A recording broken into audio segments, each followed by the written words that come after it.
নমস্কাৰ বন্ধু বান্ধৱীসকল, মোৰ নাম অনিৰুদ্ধ আৰু আপোনালোকে চাই আছে ড্ৰিমাৰ অনি। সকলোকে স্বাগতম জনাইছোঁ মোৰ এইখন ব্ৰেণ্ড নিউ ইউটিউব চেনেললৈ। প্ৰায় একমাহ হ'ল মই এই ইউটিউব চেনেলটো ক্ৰিয়েট কৰিছোঁ, কিন্তু ৰেগুলাৰলি ইউটিউবত ভিডিঅ' আপলোড কৰিব পৰা নাই।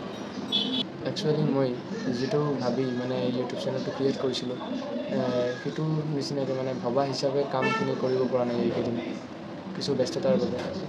মই ডিফেন্সৰ SSC GD, Assam police commando এইবোৰৰ বাবে প্ৰস্তুতি চলাইছোঁ ঠিকেই, কিন্তু সৰুৰে পৰা মোৰ গান গোৱাৰ প্ৰতি অলপ ভাল পোৱা আছিল। সেইকাৰণে এইকেইদিন গানৰ কাৰণেই অলপ ব্যস্ত আছিলোঁ। তো আপোনালোকে হয়তো জানে 20 তাৰিখে গুৱাহাটীত ইণ্ডিয়ান আইডলৰ অডিশ্যন হ'ল, তাত মই পাৰ্টিচিপেট কৰিছিলোঁ। তো সেই অডিশ্যনক লৈয়ে মই এইকেইদিনমান অলপ বিজি আছিলোঁ। আৰু লগতে 15 আগষ্টৰ দিনাখন মই আৰু মোৰ 2-3জন বন্ধু মিলি এটা নতুন গানৰ চেনেল ক্ৰিয়েট কৰিছোঁ, মিউজিচিয়ানছ আড্ডা। তো আপোনালোকে বিচাৰিলে যদি ইচ্ছা কৰে তো সেইখন চেনেলত গৈ আমাৰ গানবিলাক শুনিব পাৰে।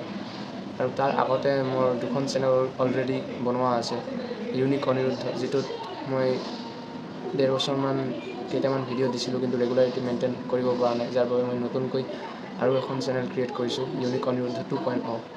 আৰু সেই চেনেলতো মই 5 মাহ হ'ল মই চেনেলটো ক্ৰিয়েট কৰিছোঁ, কিন্তু এতিয়ালৈকে ৰেগুলাৰিটি মেইনটেইন কৰিব পৰা নাই। কিন্তু এতিয়া আৰু আহিবলগীয়া দিনবিলাকত মোৰ আৰু বিশেষ কোনো কাম নাই, অডিশ্যনটো আছিল, সেইকাৰণে অলপ ব্যস্ত আছিলোঁ এইকেইদিন। তো আশা কৰিছোঁ যে ইয়াৰ পিছত আপোনালোকে গানৰ চেনেলটোতো ৰেগুলাৰলি ভিডিঅ' পাব, আৰু এইখন চেনেল যিটোত আপোনালোকে দেখি আছে মোক, ড্ৰিমাৰ অনি, এই চেনেলতো ৰেগুলাৰলি ভিডিঅ' আপডেট পাব।